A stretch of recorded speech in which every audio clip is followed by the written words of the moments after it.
¿Cómo formar frases imperativas en náhuatl?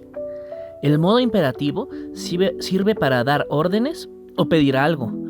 El náhuatl es un idioma aglutinante, o sea que hay elementos que se pegan hasta terminar en una palabra enorme.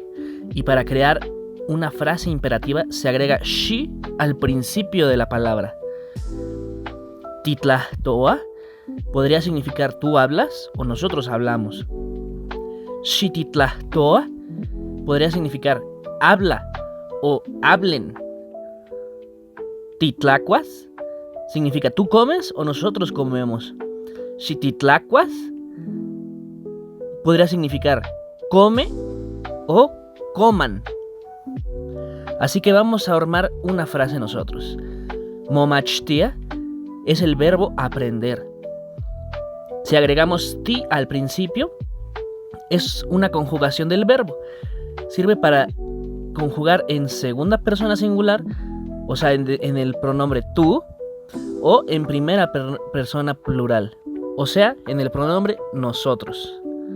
Entonces, ¿qué significa Xitimomachtia náhuatl? Déjalo en los comentarios.